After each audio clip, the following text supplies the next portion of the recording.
দেশ রক্ষা শুধু সীমান্তে দাঁড়িয়ে হয় না, কিছু যুদ্ধ লড়া হয় অন্ধকারে, যেখানে নাম নেই, পরিচয় নেই, শুধু একটা মিশন। যে মানুষটা হাসে না, ভয় পায় না এবং প্রশ্ন করে না, কারণ সে জানে সত্য জানলেই মৃত্যু।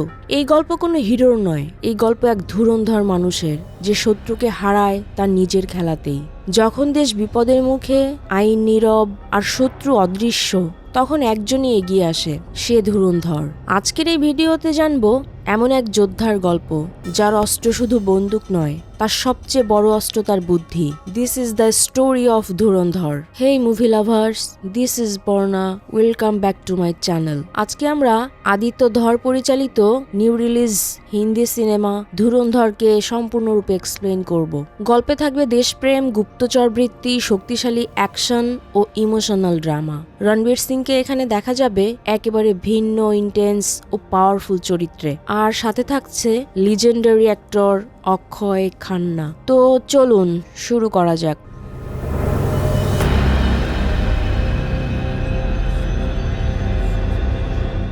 মুভির শুরুতেই দেখা যায় একটি হাইজ্যাকের ঘটনা, আর হাইজ্যাকটি হচ্ছে কান্দাহারে। কিছু সন্ত্রাসী একটি যাত্রীবাহী প্লেন হাইজ্যাক করেছে। সন্ত্রাসীরা কিছু যাত্রীকে মেরেও ফেলেছে। তারা যাত্রীদের জীবনের বিনিময়ে টাকা দাবি করছে এবং তাদেরকে নিরাপদে যেতেও দিতে হবে, নয়তো তারা বাকি যাত্রীদেরকেও মেরে ফেলবে। এ সময় সেখানে উপস্থিত হয় আইবি চিফ অজয় সানিয়াল। তাদের কনভারসেশন থেকে জানা যায় প্লেনে থাকা 3 সন্ত্রাসীকে ছেড়ে দিতে হবে, নয়তো তারা অনেক মানুষ মেরে ফেলবে। আর এত মানুষ মারা গেলে দেশের ভাবমূর্তি আন্তর্জাতিক পর্যায়ে ভীষণভাবে ক্ষতিগ্রস্ত হবে। তো এই অবস্থায় সন্ত্রাসীদের কথা তাদের মানতেই হয়, কিন্তু অজয় মন্ত্রণালয়কে বলে যে সন্ত্রাসীদের দাবি না মেনে এই বিষয়টাকে অন্যভাবে থামানো উচিত, কারণ এই সন্ত্রাসীরা আজ কান্দাহারে ঢুকেছে, এরপর কাশ্মীরে, এরপর দিল্লিতে, না জানি আরো কত কত জায়গায় তারা সেম এই ঘটনাটাই ঘটাবে। আমাদের উচিত সরাসরি গিয়ে তাদেরকে শেষ করে দেওয়া। কিন্তু অজয়ের কোনো কথায় গুরুত্ব না দিয়ে ডিফেন্স সেক্রেটারি তার প্ল্যানকে টোটালি ইগনোর করে। অজয় তার বিভিন্ন ধরনের ডকুমেন্টস সাবমিট করেছিল প্রধানমন্ত্রী পর্যন্ত পৌঁছানোর জন্য। এরপর দেখা যায় 13 ডিসেম্বর 2001, যখন সংসদে হামলার সময় পুরো ভারতকে কাঁপিয়ে দিয়েছিল। আইবি চিফও এই ঘটনায় স্তব্ধ হয়ে যায়। অজয় বলে এটা তো হওয়ারই ছিল, কারণ সন্ত্রাসীদেরকে তাদের দাবি অনুযায়ী এন্টারটেইন করা হচ্ছে। তখন মন্ত্রী বলে পিএম খুব রেগে আছেন, আমাদেরকে দ্রুত এর একটা ব্যবস্থা নিতে হবে। তোমার দেওয়া 3টি প্ল্যানের মধ্যে একটি পিএম খুব পছন্দ করেছেন, অপারেশন ধুরন্ধর। এই অপারেশনে হয়তোবা কিছুটা সাকসেস আমরা পেতে পারি। অজয় হাসে এবং বলে অপারেশন ধুরন্ধর হবে এবং আমরা সাকসেসফুলও হব। তারপর দেখা যায় আমাদের হিরো রণবীর সিংকে। তার চরিত্রের নাম হামজা আলী। তাকে দেখা যায় আফগানিস্তানের বর্ডার থেকে পাকিস্তান যেতে, সেখান থেকে করাচি, তারপর লেহারি নামের একটা টাউনে, যেটাকে দেখে মনে হয় একটা মিনি পাকিস্তান। লেহারির গলিতে হেঁটে হেঁটে সে একটি দোকানের সামনে পৌঁছায়, যেখানে কোড নেম ব্যবহার করে কিছু জিনিসপত্র কেনা বেচা হয়। হামজা কোড নেম বললেও তাকে প্রথমে কেউ গুরুত্ব দেয় না। রাতে সে দোকানের সামনে পড়ে থাকে, তখন কিছু লোক এসে তার উপর হামলা করে এবং তার জিনিসপত্র কেড়ে নেওয়ার চেষ্টা করে। সে বাধা দিলে দোকানের মালিক সরাসরি তার সামনে এসে দাঁড়ায়। হামজা অনেক মার খায়, তার অবস্থা খুব খারাপ হয়ে যায়। পুলিশ এলে হামলাকারীরা পালিয়ে যায়। পরদিন সেই খারাপ মানুষটি এসে তাকে খাবার দেয়, অর্থাৎ দোকানের মালিক, এবং কাজেও রাখে। সে বুঝে যায় হামজা তাদেরই লোক, অর্থাৎ হামজা ভারত সরকারের হয়ে স্পাইগিরি করছে। এরপর 1 বছর কেটে যায় এবং হামজা এই এলাকার সবকিছু বুঝে নিতে শুরু করে। সে জানতে পারে এই এলাকাটি বালুচ ও পাঠানদের সম্পূর্ণ নিয়ন্ত্রণে, যার মধ্যে রহমান ডাকাতের এলাকা সবচেয়ে বড়। আর ছোট ছোট জায়গায় বালুচরা তাদের নিজেদের গ্যাং তৈরি করে রেখেছে এবং পাঠানরাও তাদের নিজেদের গ্যাং তৈরি করে রেখেছে। হামজাকে রহমান ডাকাতের গ্যাংয়ে ঢুকতেই হবে, কিন্তু রহমান ডাকাত সম্পর্কে যেটা জানা যায়, সে নাকি নিজের মাকেই মেরে ফেলেছিল। আর তার নিজের মাকে মেরে ফেলার কারণ হচ্ছে তার মায়ের অন্য একজনের সঙ্গে সম্পর্ক ছিল। রহমান ডাকাত সম্পর্কে যতটুকু জানা যায়, সে পুরোটা একটা সাইকো লোক। তো রহমান ডাকাতের অপোজিশন পাপ্পু বালুচ, যার শরীরের অর্ধেকটাই পক্ষাঘাতগ্রস্ত, অর্থাৎ সে নড়াচড়া করতে পারে না, তবুও তার নিজস্ব একটি গ্যাং রয়েছে। রাতে আরেকটি ছেলে চাচার দোকানে আসে, সে নিজেও এখন পাপ্পু বালুচের গ্যাংয়ে কাজ করছে। সে জানায় তাদের প্ল্যান আছে, কাল রহমান ডাকাতের বড় ছেলেকে ওপারে পাঠাতে হবে, আর তুমি যদি তাকে বাঁচাতে পারো তাহলে রহমান ভাই তোমাকে নিজের গ্যাংয়ে রেখে দিবে। এটাই সব থেকে সহজ এন্ট্রি পথ, কিন্তু সেখানে কিন্তু প্রচুর গোলাগুলি হবে, তুমি আহতও হতে পারো, নিহতও হতে পারো। এখন সিদ্ধান্ত তোমার। হামজা রাজি হয়। একটি বিয়ের অনুষ্ঠানে রহমানের বড় ছেলে এবং তার ছোট ছেলে দুজনই উপস্থিত, আর আমাদের নায়ক হামজা সেখানে জুস সার্ভ করছিল। হঠাৎই সেখানে পাপ্পু বালুচের লোকেরা হামলা চালায়, আর এই গোলাগুলিতে রহমান ডাকাতের বড় ছেলে মারা যায়, কিন্তু ছোট ছেলেকে বাঁচিয়ে নেয় আমাদের হামজা। সে এমন অভিনয় করে যেন সে তার ভাইকে বাঁচানোর জন্য প্রাণপণ চেষ্টা করছিল, আর শত্রুদের প্রতি তার প্রচন্ড ক্ষোভ আছে। এরপর হাসপাতালে নেওয়া হয় সবাইকে, আর তখনই এন্ট্রি হয় রহমান ডাকাতের। সে প্রশ্ন করে কি হয়েছে, আর এখানে স্বাভাবিকভাবেই ছোট ছেলে হামজার পক্ষ নেয় এবং বলে এই লোকটাই আমাদের বাঁচিয়েছে বাবা, কিন্তু ভাই তো মারা গেল। তখন রহমান ডাকাত মৃত ছেলের কাছে যায় আর ভাই উজায়েরকে বলে হামজাকে 1 লাখ রুপি দিয়ে দাও, কিন্তু হামজা টাকা নিতে চায় না। সে বলে ভাই আপনি আমাকে আপনার কাছে রেখে দেন, আপনি আমার হিরো, আর আপনি আমাদের পরিচয় দিয়েছেন পাকিস্তানে আর পৃথিবী জুড়ে বালুচদের পরিচয় দিয়েছেন, আমি শুধু আমার দায়িত্ব পালন করেছি, কিন্তু ভাই আমি দুঃখিত যে আমি আপনার বড় ছেলেকে বাঁচাতে পারিনি। সে তখন পুরো ঘটনার বর্ণনা দেয়। 3 জন লোক ছিল বন্দুক নিয়ে এবং তারা পাপ্পু বালুচের মানুষ।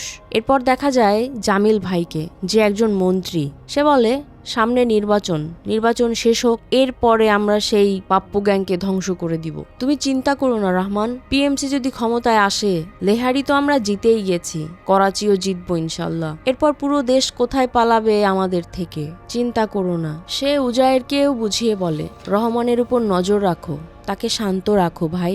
অন্যদিকে দেখা যায় হামজাকে, যে এখন রহমান ডাকাতের গ্যাংয়ের সদস্য। তাকে বিভিন্নভাবে কাজ শেখানো হচ্ছে, ট্রেনিং দেওয়া হচ্ছে, কিভাবে নকল বন্দুক বানানো হয়, কিভাবে বিদেশের সাথে তাদের বিভিন্ন ধরনের অবৈধ লেনদেন পরিচালিত হয়, সবকিছু। সামনে নির্বাচন বলে রহমান আপাতত চুপচাপ হয়ে আছে, কিন্তু ভেতরে ভেতরে তার দাউ দাউ করে আগুন জ্বলছে। ভাই উজায়ের তাকে কোনো রকম শান্ত করে রেখেছে, কিন্তু মিডিয়াতে সবসময় বলা হচ্ছে রহমান ডাকাত ভয় পেয়ে গেছে, নিজের ছেলের বদলাও নেয়নি, নির্বাচনের কারণে চুপ করে আছে, অথচ তার পরিচয় তো এই বদলা নেওয়া, সে তো এরকম না। কথা শুনে রহমান সবাইকে ডেকে জিজ্ঞেস করে তোমাদের কি মনে হয়, আমার কি বদলা নেওয়া উচিত? তখন সবাই সিদ্ধান্ত দেয় যে না, আপনার এখন বদলা নেওয়া উচিত না, নির্বাচন শেষ হওয়া পর্যন্ত অপেক্ষা করতে হবে। কিন্তু হামজা তাকে উস্কে দেয়, বলে ভাই আপনি যদি নিজের ছেলেরই বদলা না নেন, তাহলে আমরা সাধারণ মানুষ আপনি আমাদের জন্য কি করবেন? আপনার পরিচয় তো অন্যায় সহ্য করা না।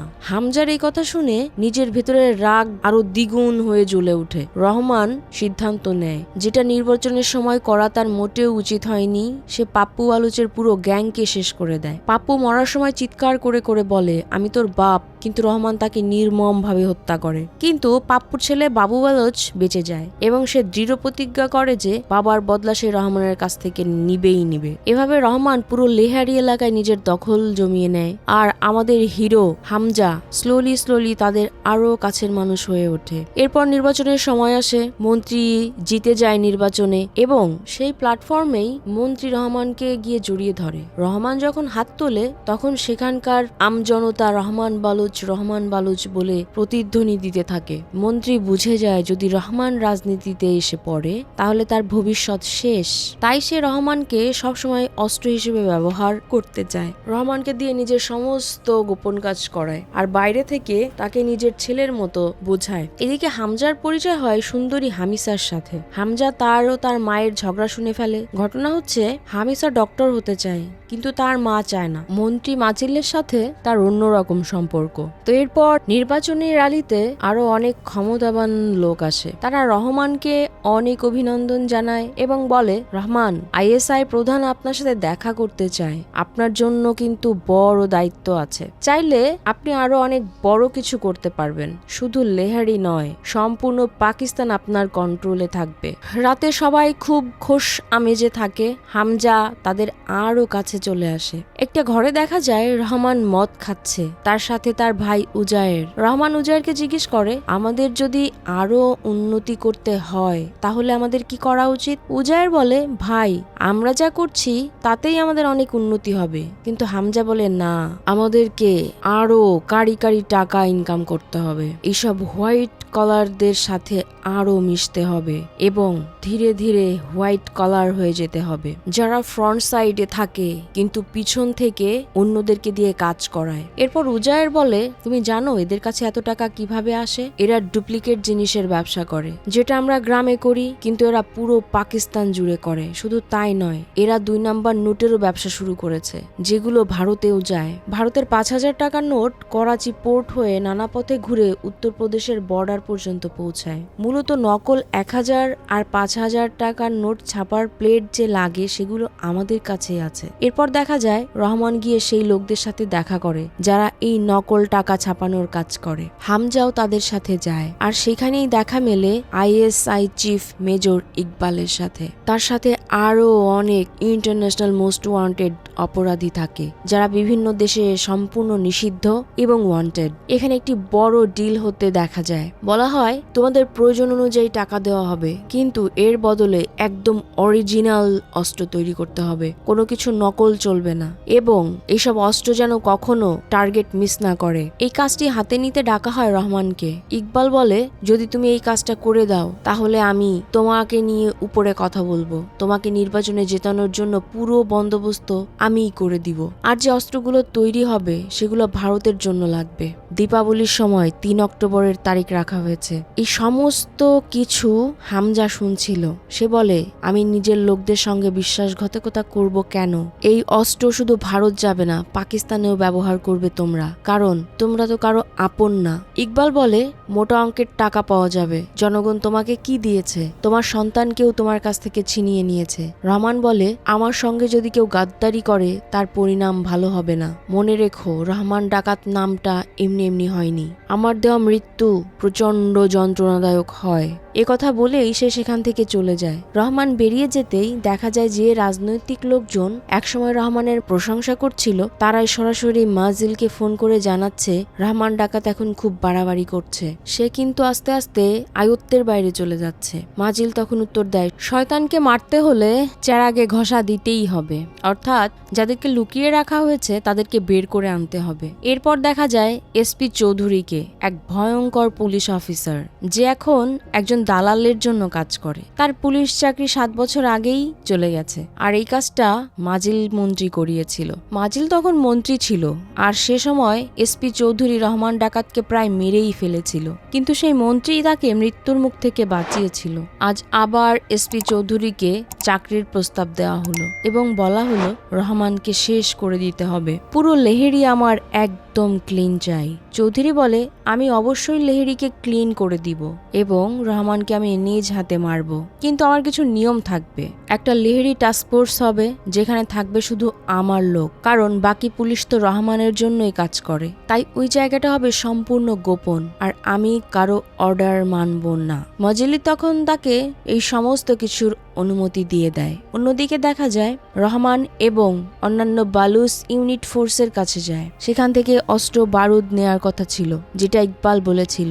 ISI চিফ জানিয়েছিল যে অস্ত্রগুলোর গায়ে রাশিয়ান বন্দুকের মতো দাগ থাকবে, যেন কেউ বুঝতে না পারে যে এতে পাকিস্তান বা ISI এর কোনো হাত আছে। তারা খুব খুশি হয়ে যায়, কারণ বন্দুকের অর্ডার তারা পেয়ে গেছে।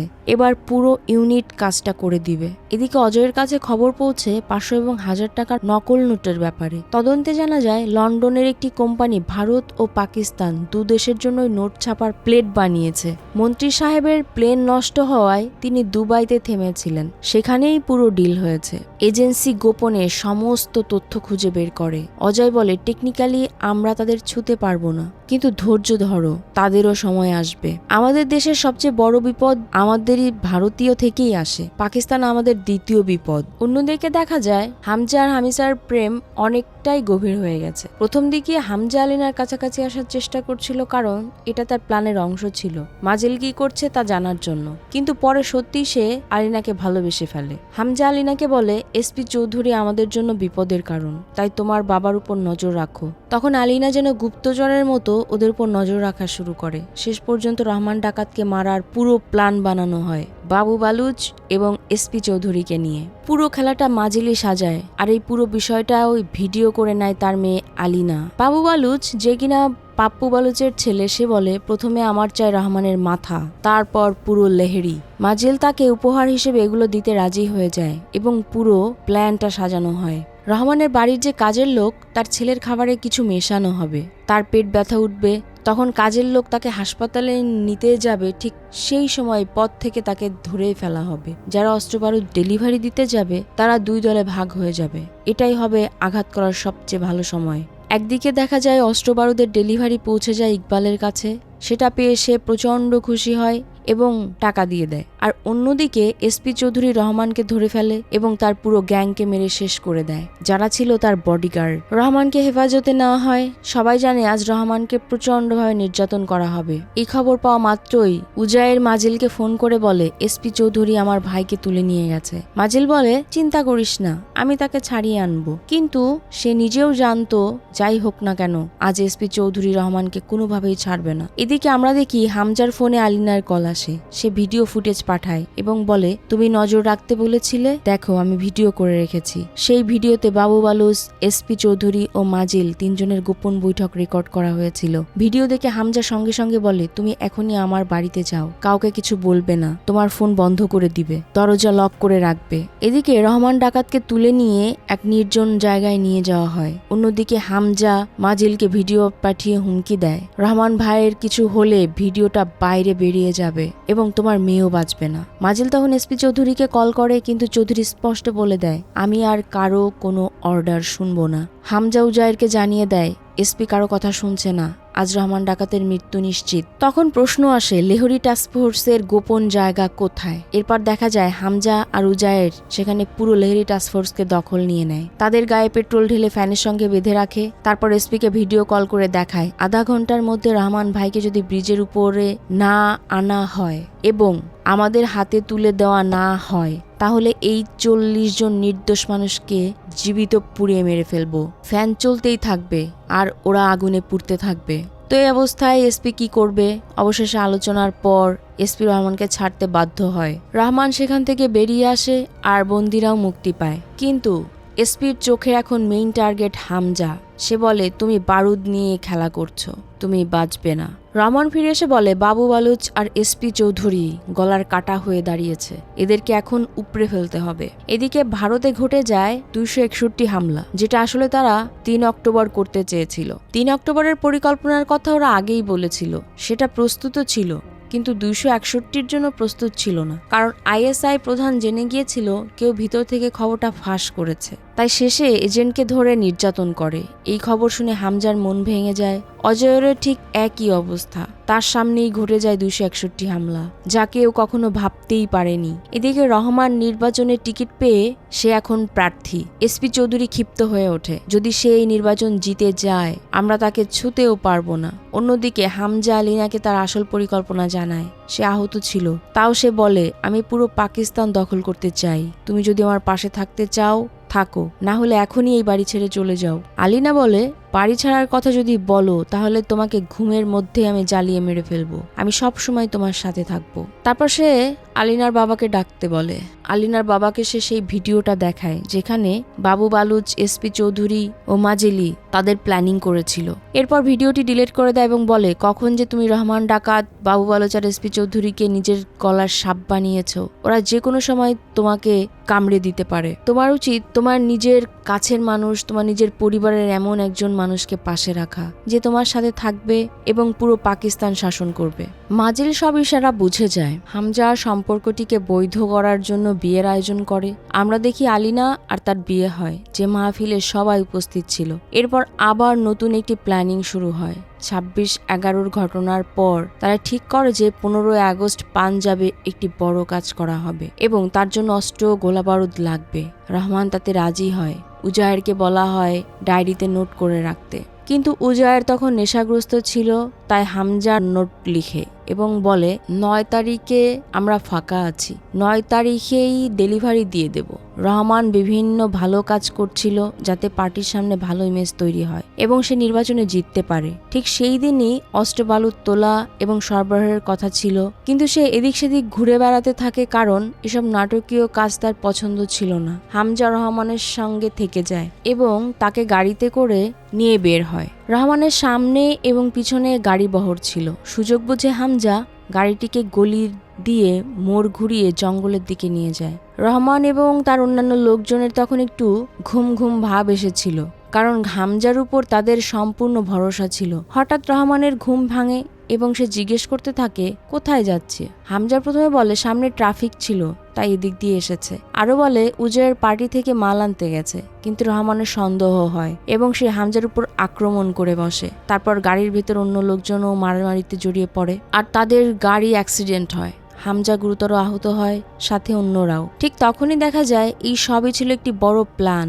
এসপি চৌধুরী নিজের গাড়ি নিয়ে সেখানে চলে আসে এবং দুপক্ষের মধ্যে গোলাগুলি শুরু হয়। হামজা জঙ্গলের দিকে যায় এসপিকে ডাকতে, আর রহমানের লোকজনও তার পিছনে। জঙ্গলের মাঝে বড় লড়াই হয়। সবশেষে হামজা সেখান থেকে জয়ী হয়ে ফিরে আসে। ওদিকে এসপি চৌধুরী আর রহমানের ডাকাতের লড়াইয়েও রহমান বেশ শক্তিশালী হয়ে উঠেছিল। কিন্তু শেষ মুহূর্তে হামজা এসে এসপি চৌধুরীকে বাঁচায় এবং রহমানকে হত্যা করে। তবে বাইরে গিয়ে নাটক করার জন্য রহমানের বডি কিছুটা নড়াচড়া অবস্থায় রেখে দেয় এবং পাহারাদারদের থামিয়ে দেয়। হাসপাতালে গিয়ে অভিনয় করে যেন সে রহমানকে বাঁচানোর চেষ্টা করেছিল। আবারও সে উজাইরের বিশ্বাস ফিরে পায় এবং সবকিছু ঠিক হয়ে যায়। আর এই সমস্ত ঘটনায় হামজা হিরো হয়ে যায়, কারণ রহমানকে বাঁচাতে গিয়ে সে নিজের জীবন বাজি লাগিয়েছিল। এরপর সে বাড়ি ফিরে আসে আর আলিনা তাকে দেখে কষ্টে ভেঙে পড়ে, কারণ তার শরীরের এমন কোনো জায়গা ছিল না যেখান থেকে রক্ত বের হচ্ছিল না। হামজা খুবই আহত ছিল। সে নিজের ডায়েরি খুলে একে একে নামগুলো কেটে দিচ্ছিল, অর্থাৎ রহমান ডাকাতের অধ্যায়ও শেষ হয়ে গেছে। তারপর দেখানো হয় ভারতের একটি সিক্রেট জায়গা। সেখানে আমরা জশকরণ সিংকে দেখি, যে আর কেউ নয় হামজাই। অপারেশন ধুরন্ধর, যেখানে শত্রুর ঘাঁটিতে ঢুকে তাদের সবকিছু নিষ্ক্রিয় করা এবং দেশকে রক্ষা করা হয়, এইসব কাজ তাদেরকে দিয়ে করানো হয়। যাদের জীবনে আর কোনো আশা নেই, ফাঁসির দণ্ডপ্রাপ্ত মানুষদের দিয়ে এই কাজগুলো করানো হয়। সেই দলেরই একজন জশকরণ সিং, যাকে আমরা ধুরন্ধর মুভিতে হামজা হিসেবে দেখেছি। পরবর্তীতে এই গল্পের পার্ট 2 আসবে, যেখানে সে পুরো লাহড়ি এলাকাকে নিজের দখলে রাখবে। আর এরপর আইএসআই এর কি পরিণতি হয় আর অজয় কি করে এসব জানতে পারে, এসব জানার জন্য পার্ট 2 এর জন্য অপেক্ষা করতেই হবে। তো ভিডিওটি দেখে তোমাদের কি মনে হয়? এই যুদ্ধে ধুরন্ধর কি ঠিক কাজ করেছিল না কি কোনো ভুল ছিল? অনেকদিন পর রণবীর সিং এর মুভি দেখে তোমাদের কেমন লাগলো কমেন্ট করে অবশ্যই জানাবে। ভিডিওটি ভালো লাগলে লাইক করবে, শেয়ার করবে, আর চ্যানেলে নতুন হয়ে থাকলে অবশ্যই সাবস্ক্রাইব করবে। আজ তাহলে এই পর্যন্তই। সবাই ভালো থাকবে, সুস্থ থাকবে, আর আমার চ্যানেলের অন্যান্য ভিডিওগুলো অবশ্যই দেখবে। দেখা হচ্ছে পরবর্তী ভিডিওতে। সেই পর্যন্ত সবাই ভালো থাকো। আল্লাহ হাফেজ।